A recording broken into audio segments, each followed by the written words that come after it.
Good evening, America. You're about to listen to me, Sergeant Dave, with the Remember the Fallen podcast on KLRNradio.com. After the survival instincts of an 8-ton rollover accident in the Par-1 province of Afghanistan in 2004, I emerged and returned to the States with an even more enduring tale of perseverance. As I navigate the troubled waters of the VA system, I gain a new perspective and a renaissance that I will share with you with the fever of enthusiasm to all patriots across the windswept fields of America. All right, Remember the Fallen show, where we listen to my guests, jarheads, squids, wingnuts, ground pounders, and an occasional coastie. Maybe not. But most of all, I will be advocating to patriots that get a lump in their throat when they hear the national anthem being played at a ball game. You see, one of us can be run off, two of us can be disregarded, but a show's audience, together we are a movement. All right, we're live in the Never Forgotten Memorial YouTube studio in beautiful Seminole County, USA, on the Winter Springs Oviedo line. And we're going to do something different today because of the rash of shootings against our men in blue. We got to back the blue, okay? So it first started last week with a 2-minute intense ordeal with a 23-year-old Aaron Hong, who charged 2 Athens, Georgia police officers waving a knife. You got to see this. Go to NewYorkPost.com/video/kill-me-knife-wielding-man dies in police shootout. He was being told more than 20 times to drop his knife. He kept moving forward to them. They backed up more than a city block. When they realized they were retreating back into major intersections, they had to stop. And that's when the suspect ran at the one officer. You gotta see this dramatic police body cam footage. So that brings me to the next episode, what happened at New York City just recently, just 3 days ago. So I don't know what's going on with our citizens, why they continue to try to suicide by cop. Well, let's hear this report from the ABC News. Here in New York City, ambushed in a pair of shootings by the same suspect. The gunman, you see him there, opening fire this morning inside a police precinct in the Bronx. One officer was hit and wounded, police returning fire. That shooter, out on parole for an attempted murder conviction, surrendering only after firing every round in his gun. The assassination attempt followed an earlier attack. That same suspect walking up to a marked police van, allegedly asking for directions, then pulling the trigger. Both officers hit are expected to survive, and tonight police are calling the suspect a coward. ABC's Stephanie Ramos is outside that precinct tonight. Tonight, the chilling video. A gunman calmly walking into the 41st precinct in the Bronx. An officer seen ducking for cover after hearing gunshots. The gunman then running into another room, his weapon drawn. You can see another officer responds to the scene. In the exchange, one lieutenant is shot in the arm. Police say the suspect unloading his entire clip, eventually dropping to the ground. His gun seen thrown across the precinct floor. Officers then move in, swarming the suspect. One officer punching him repeatedly, while more than a dozen race in. I will point out that this coward immediately laid down, but only after he ran out of bullets. It was just 12 hours earlier, also in the Bronx, when police say the same man ambushed 2 officers in a police van. 906 shots fired. In the van, that's right here. Authorities say the suspect asked the officers for directions before shooting one of them in the neck. The gunman then running away. The officer's partner immediately driving to the nearest hospital. This was an attempt to assassinate police officers. We need to use that word because it was a premeditated effort to kill. Police say the suspect, Robert Williams, has a lengthy criminal history. He was convicted of attempted murder in 2002 and paroled in 2017. Both officers rushed to the hospital, expected to make a full recovery. Wounded officer Paul Stroffolino released from the hospital to the applause of his fellow officers lining up to pay tribute. Thank God that each and every one of them will be okay. We have 2 officers injured. They will be okay in the end. Stephanie Ramos joins us now from the precinct where the second shooting took place. And Stephanie, the other wounded officer also expected to be released from the hospital? That's exactly right, Tom. Police tell us that second injured officer is expected to be released from the hospital. A huge sigh of relief for this community and the NYPD. But as you can see, it's still a very active scene here. Police tape up and police standing guard around that precinct. Tom. Okay, here's another article on MSN News, which is powered by Microsoft News. And I feel it's the premise behind all of these type of shootings in these sanctuary cities. And it starts off with the subtitle, Barr announces sweeping new sanction, significant escalation against left-wing sanctuary cities, charging that the so-called sanctuary cities that protect illegal immigrants are jeopardizing domestic security. Attorney General Bill Barr announced a slew of additional sanctions that he calls significant escalation against left-wing local and state governments that obstruct the lawful functioning of Americans' immigration system. Okay, so we're going to hear his clip, but I want to continue on. Speaking at the National Sheriff's Association 2020 Winter Legislative and Technology Conference in Washington, D.C., Barr said the Justice Department would immediately file multiple lawsuits against sanctuary jurisdictions for unconstitutionally interfering with federal immigration enforcement and implement unprecedented national reviews of left-wing sanctuary governments and prosecutors. Let us state the reality up front and as clearly as possible, Barr began. When we are talking about sanctuary cities, we are talking about policies that are designed to allow criminal aliens to escape. These policies are not about people who came to our country illegally, but have otherwise been peaceful and productive members of society. Their express purpose is to shelter aliens from local law enforcement has already arrested for other crimes. This is neither lawful nor sensible. The DOJ has now filed a federal complaint against the state of New Jersey seeking declaratory and injunctive relief against its laws that forbid state and local law enforcement from sharing vital information about criminal aliens with DHS, Domestic Home Security, Barr said. That was a reference to New Jersey Attorney General Law Enforcement Directive 2018-6, which the DOJ says illegally bars officials from sharing the immigration status and release dates of individuals in custody. It also requires New Jersey law enforcement to promptly notify a detained individual in writing in a language the individual can understand. If Immigration and Customs Enforcement, ICE, files an immigration detainer request for the individual. Additionally, we are filing a complaint seeking declaratory and injunctive relief against King County, Washington, for the policy that forbids DHS from deporting aliens from the United States using King County International Airport, Barr said.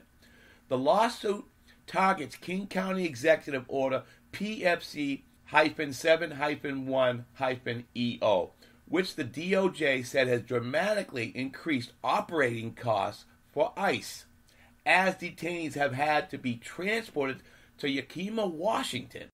The executive order unconstitutionally conflicts with the Federal Airline Deregulation Act, which prohibits localities such as King County from enacting or enforcing laws or regulations that relate to prices, routes, or services of air carriers, said the DOJ. Subtitle, New York Attorney General sues DHS over global entry enrollment ban. Further, we are reviewing the practices, policies, and laws of other jurisdictions across the country.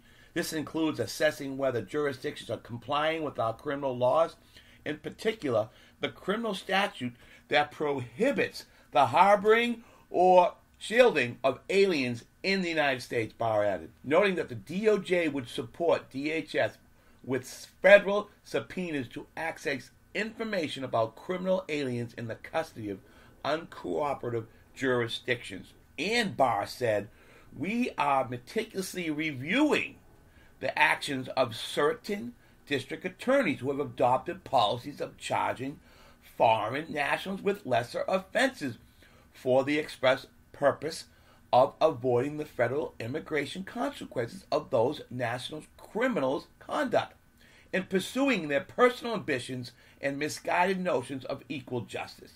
These district attorneys are systematically violating the rule of law and may even be unlawfully discriminating against American citizens. Prosecutors in New York and California have changed their policies so that prosecutors explicitly consider so-called collateral consequences, including deportation, before pursuing certain charges. Sanctuary cities, Barr said, are defined as those with policies that allow criminal aliens to escape federal law enforcement. Why is this? Is it all because these Democratic people in power just want that one vote from this alien? This is insane, right? So it's undermining immigration authorities, with local politicians even developing schemes to circumvent immigration officials. In 2018, Oakland Mayor Libby Schaaf blew the whistle on an imminent raid by federal immigrant authorities, tweeting out a warning to illegal immigrants in advance and helping them hide. Once again, a Democratic mayor looking for just a few votes from these thugs. It's insane, okay? As the president did during last week's State of the Union address, the Attorney General cited several instances in which illegal immigrants were able to commit deadly crimes because they were sheltered by left-wing sanctuaries. Read Barr's full marks here, right? In November, ICE filed a detainer for an alien who was arrested for assaulting his own father, Barr said. The local police in New York City that had the alien in custody ignored the detainer.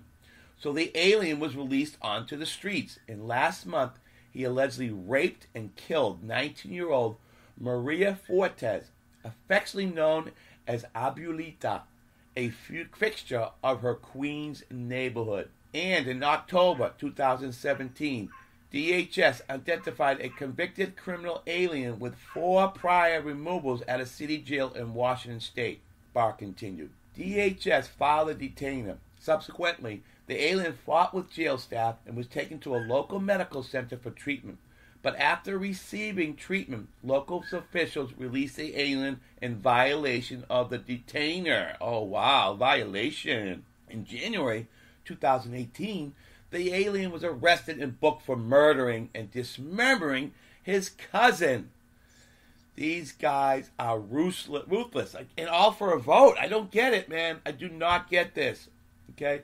While the Constitution entrusts the police power to the states and does not require states to affirmatively assist federal authorities in implementing and enforcing immigration law, Barr said, it does clearly prohibit the states from actively interfering with federal immigration officials. The Founding Fathers carefully divided responsibility and power between the federal government and the state governments, Barr said. The Supremacy Clause in Article 6 of the Constitution provides that the Constitution and the laws of the United States, which shall be made in pursuance thereof, shall be the supreme law of the land. He added, this clause is a vital part of our constitutional order. Enforcing a country's immigration laws is an essential function of the national government, and no national government can enforce those laws properly if state and local governments are getting in the way. While federal law does not require that sanctuary jurisdictions actively assist with federal immigration enforcement, it does prohibit them from interfering with our enforcement efforts. Barr emphasized that there is no way to determine how many criminal aliens are in the United States, in part because local policies, although recent estimates under the Obama administration put the number as high as 2 million. 2 million criminal aliens, and you people don't want the wall? Okay, I don't get it, man. Assuming that the estimate was accurate, the numbers are likely even higher today, despite the Trump administration's consistent and concerted efforts to find and depart this criminal population, Barr said. It is the rule of the law that is fundamental to ensuring both freedom and security, Barr asserted, saying law enforcement officers are increasingly under fire in heinous attacks that come against the backdrop of cynicism and disrespect for law enforcement. That's just what happened this past week in the United States. Barr touted the DOJ's lawsuit against California and other states over their sanctuary policies.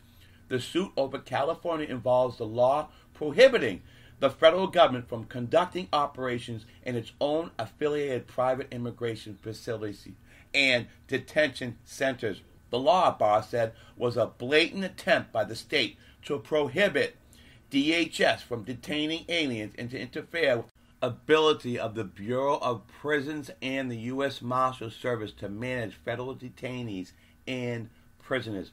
The department sued the state of California to enjoin numerous state laws that attempted to frustrate federal immigration enforcement, Barr said. We prevailed on several of our claims in the lower courts, and we are hopeful that the Supreme Court will grant our request to review the remaining issues and side with us against California's obstructionist policies. He concluded today is a significant escalation in the federal government's efforts to confront the resistance of sanctuary cities. But by no means do the efforts outlined above signify the culmination of our fight to ensure the rule of law, to defend the Constitution, to keep Americans safe. We will consider taking actions against any jurisdiction that or any politician who unlawfully obstructs the federal enforcement of immigration law. Barr's new sanctions come as the Trump administration has already announced their initiatives targeting illegal immigration in the wake of the president's State of the Union address last week. Last week, acting Homeland Security Secretary Chad Wolf exclusively told Fox News Tucker Carlson tonight that the DHS was immediately suspending enrollment in Global Entry and several other Trusted Traveler programs, TTP, for all New York State residents, a dramatic move in response to liberal states' recently enacted sanctuary green light law. Barr slammed the law in his speech Monday, calling it unlawful. Customs and Border Protection Assistant Commissioner, Office of Field Operations Todd Owen later told Fox News that up to 800,000 New Yorkers could be affected by the rule change within the next 5 years. Owen said people with pending global entry applications would be refunded and that those with active applications would not be affected until their renewal date. Illegal immigrants rushed to New York Department of Motor Vehicles, DMVs, in large numbers after the green light law, which allowed them to obtain driver license or learner permits regardless of their immigration status. Took effect last December. This is happening right under our noses, especially what Rudy Giuliani did for New York City. Look how it's just crumbling. I can't believe this is happening right under our nose. Okay, the law also permitted applicants to use foreign documents, including passports, to be submitted in order to obtain licenses. This is all to get their vote, people. In a letter to top New York State officials obtained exclusively by Fox News, Wolf noted that the New York law prohibited DMV agencies across the state from sharing criminal records with Customs and Border Protection and ICE. In New York alone, last year, ICE arrested 149 child predators, identified or rescued 105 victims of exploitation and human trafficking, arrested 230 gang members, and seized 6,047 pounds of illegal narcotics, including fentanyl and opioids. Wolf wrote to New York officials, in the vast majority of these cases, ICE relied on New York DMV records to fulfill its mission. The green light law, Wolf went on, compromises CBP's ability to confirm whether the individual applying for TTP membership meets program eligibility requirements. This act and the corresponding lack of security cooperation from the New York DMV requires DHS to take immediate action to ensure DHS's efforts to protect the homeland are not compromised, he said. I want to thank Fox News' Jake Gibson for contributing to this report. All right, it's that time to take care of our sponsors. But before you go, stick around because we're going to hear Attorney General Barr speak for himself on this imperative issue in our country.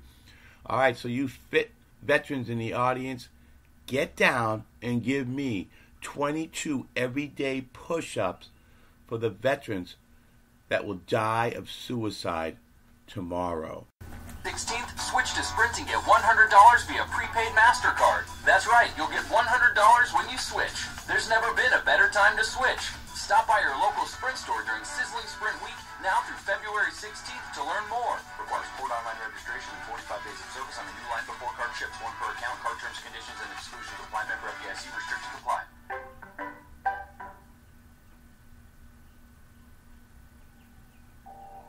You are listening to KLRN Radio, where liberty and reason still reign. Hi, I'm Jay Farner, CEO of Quicken Loans, America's largest mortgage lender. Spring will be here soon, so if buying a new home is on your to-do list, right now is the time to call Quicken Loans. Learn about which mortgage options make sense for you and get a jump on your competition. With our exclusive Rate Shield approval, the low rate you lock today is protected for up to 90 days while you shop for your new home. With a Rate Shield approval, if rates go up, your low rate stays locked. But if rates go down, you get that new, even lower rate. Either way, you win. Talk to us today at 800-QUICKEN or go to rocketmortgage.com to take advantage. Here's another great reason to work with us. For a record 9 years in a row, J.D. Power has ranked Quicken Loans highest in the nation in customer satisfaction for primary mortgage origination. Again, to lock in today's low mortgage interest rate and get the security of our exclusive Rate Shield approval, call us today at 800-QUICKEN or go to rocketmortgage.com. For J.D. Power award information, visit jdpower.com. Rate Shield approval only valid on certain 30-year fixed-rate loans. Call for cost information and conditions. Equal housing lender. Licensed in all 50 states. NMLS number 3030. Thoughts of suicide may feel impossible to overcome. But with help and support, you can find hope in me. Call the National Suicide Prevention Lifeline at 1-800-273-TALK to speak to a counselor, or visit suicidepreventionlifeline.org. It's free, it's confidential, it's available 24 hours a day, 7 days a week. And even if it feels like it, you're not alone. Hey, I'm Andy. If you don't know me, it's probably because I'm not famous. But I did start a men's grooming company called Harry's. The idea for Harry's came out of a frustrating experience I had buying razor blades. Most brands were overpriced, overdesigned, and out of touch. At Harry's, our approach is simple. Here's our secret. We make sharp, durable blades and sell them at honest prices for as low as $2 each. We care about quality so much that we do some crazy things, like buy a world-class German blade factory. Obsessing over every detail means we're confident in offering a 100% quality guarantee. Millions of guys have already made the switch to Harry's, so thank you if you're one of them. And if you're not, we hope you give us a try with this special offer. Get a Harry's starter set with a 5-blade razor, weighted handle, shave gel, and a travel cup. All for just $3 plus free shipping. Just go to harrys.com and enter 5,000 at checkout. That's harrys.com, code 5,000. Enjoy! I'm a little teapot, short and stout. Here is my handle and here is my spout. No, Dad, like this. When I get all steamed up, then I shout, tip me over and pull me out.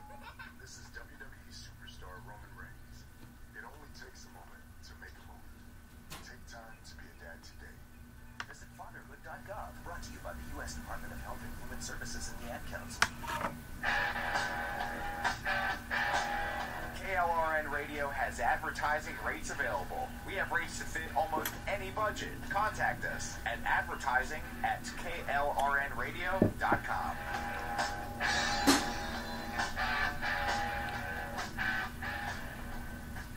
Hey Kev, the client needs that document ASAP. I'm trying, but the internet is so slow. And now it isn't working at all. Is your internet provider holding your business back? Switch to one who keeps you moving forward. At Cox Business, we know how crucial connectivity is to your business. That's why we give you the peace of mind of around-the-clock network monitoring and 24/7 support. So if your provider isn't setting your business up for success, make the switch to Cox Business today. Get 50 megs of internet for only $74 per month for 6 months with a 3-year agreement. Ends 4/30/20. Restrictions apply. Visit coxbusiness.com for details. USA Radio News with Wendy King.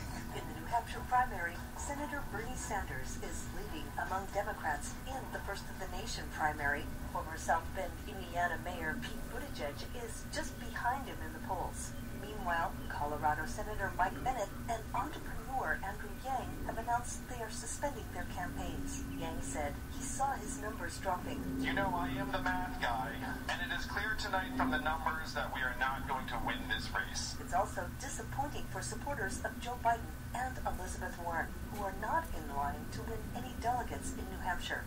Warren is not letting up. 2020 is our time to change who makes the rules. On Wall Street, the Dow is down a fraction, the S&P 500 up 17, and the NASDAQ Composite up 11.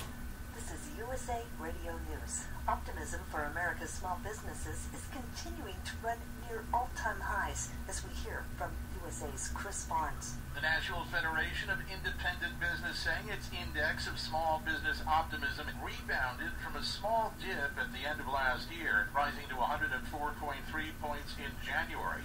It was at 102.7 in December. But that January mark is in the top 10% of all readings in the survey's 46-year history. The latest one showing small business owners expect increased sales, earnings, and higher wages for workers in 2020, though they are still struggling to find qualified workers. The Justice Department has revised the amount of time it's seeking for former Trump advisor Roger Stone. President Trump called the initial request of 7 to 9 years horrible and unfair. He denied playing any role in the revised sentencing. All 4 of the attorneys involved have resigned in apparent protest. You're listening to USA Radio News. The number of people who've succumbed from the coronavirus in China is now over 1,000. But there's good news for people here in the States. USA Radio Network's Tim Berg has more. Rear Admiral Dr. Nancy Knight says there's good news for almost 200 Americans no longer under quarantine amid coronavirus concerns. They don't need any additional follow-up as it relates to novel coronavirus. Knight was talking about the Americans who were being observed for the last 2 weeks since being evacuated from Wuhan, China, the epicenter of the outbreak. Gas prices posted a 3-cent decline over the last week for the 4th straight week, with the national average falling to $2.43 per gallon. USA's John Clemens reports. Patrick DeHaan of GasMoney.com tells us there is a $1.55 price difference between the high and the low average across the country. The nation's lowest average prices can be found in Texas, where the statewide average is $2.04, followed by Louisiana at $2.06, and Oklahoma State at $2.07 per gallon. The nation's priciest gasoline can be found in Hawaii, where the statewide average is $3.59 per gallon, followed by California at $3.54, and Washington State at $3.10 per gallon. DeHaan tells us thousands of stations are selling product below $2 per gallon. Some 10,000 stations across the country are currently selling gasoline under $2 a gallon. That's the highest amount of stations in nearly a year. I'm John Clemens. For USA Radio News, I'm Wendy King. Thanks for being patient during the commercial. Here is Attorney General Barr. Well, President Trump, in the meantime, following through on his October promise to address issues impacting law enforcement. Listen. President Trump is an unwavering supporter of our men and women in blue, and he recognized that this commission is much needed to support law enforcement. And it is, to be sure, long overdue. Law enforcement faces more and greater challenges than ever before. Well, Attorney General Barr officially launching the Presidential Commission on Law Enforcement and the Administration of Justice. Here to weigh in on the biggest issues the DOJ should be addressing, former NYPD officer Dr. Darren Porcher, retired NYPD Deputy Inspector Dr. Andrew Costello, and Blue Lives Matter NYC founder Joseph Imperatrice. Thank you all for joining us. We appreciate it. So let's just begin there. What issues should the DOJ be addressing? And I'll begin with you, Dr. Porcher. One of the first things is technological innovations. This is something that's paramount when we look at law enforcement, because we look at the paramount with the parity with the civilian population, police, such as cell phones and things to that effect. So it's necessary that the police departments have the necessary resources in connection with matching up with the crimes that are being committed. On the cyber network, this is going at an optimum level. Therefore, law enforcement needs to stay abreast to the current codes and techniques that are being used. Definitely important. Dr. Costello? I would agree with Attorney General Barr hit it right on the head with bringing a training campaign for these types of cyber crimes and identity theft-related issues. Your current issues right now, most law enforcement agencies are prepared to deal with them, as well as prosecutors are able to handle them. I mean, we can take a look at identity theft. You're talking about a crime that can be committed technically in 3 separate jurisdictions. No one wants to own the jurisdiction. Right, But for example, you could live in Manhattan. The crime could occur at a server outside the country. The proceeds of the stolen items or whatever could be delivered to another place in another state. No one seems to want to take ownership of this. Makes sense. Well, we have a simple solution. You just have it that wherever the victim lives, that's the jurisdiction that should be taking care of it. Joe? E.G. Barr, President Trump, and Vice President Pence have been huge supporters since day one. They've always looked to try to enhance the quality of life of officers. One, nationwide, no matter New York City, California's morale. Second is the 228, the uptick of suicide in policing. And third is no one wants to be the next Officer Darren Wilson or Officer Daniel Pantaleo for doing their job. They want to go out there, not be afraid when they put handcuffs on that they're going to go on the other side of the law. And they just want to enjoy and just help the public. They don't have to worry about being the next headline. Right. Yeah, and speaking of that, since you brought it up, we can take a look at this. More officers died from suicide than in the line of duty last year. Look at the numbers, 228 suicides, 134 died in the line of duty. And then I want to bring this up as well, because you were referencing this, the trust in police. It is at a low point. 29% of Americans have a great deal of confidence in the police. So, Joe, I'll start with you on that and then bring it back up. What are your thoughts? How do we change those numbers? No matter what you do, there's always going to be pushback. My grandfather always said, if you want to be loved, be a fireman, because it's never going to happen as a police officer. And there's always going to be pushback. Whenever there is authority or someone have to go out there taking away someone's rights, that's the biggest, I guess, superpower that police officers have is the ability to make an arrest and take somebody off the street and take away their freedoms, and it's a big deal. And no matter what, people are always going to go against the grain when that happens. Dr. Costello? The times have changed. We need police agencies to disseminate information out more immediately, even if it's imperfect or not necessarily completely accurate. I'm not saying to put out false situations, but these agencies need to react faster, push information out early, and more importantly, react to information that is disingenuous, meaning it's technically accurate, but it leads to wrong conclusions. Yeah, not be afraid of reacting as well, and more engagement in the communities. Absolutely. It needs to be a police and community partnership. Both entities need to understand that they need to coexist as one. And when the community understands that they're a part of the police mission, I think that makes for a more fluid situation. And that's the focus when we look at having that relationship between police and community moving forward. Well, we do know this is a promise that President Trump is keeping from the very beginning. He's been very pro-law enforcement, pro-first responders, so we'll see where it goes from here. Thank you all for joining us, and thank you for your service. As always, great to have you back. That's it for tonight's show. Make sure you share it with your patriotic friends, and until all the troops come home, God bless America. All right, fall out. Pop Smoke out.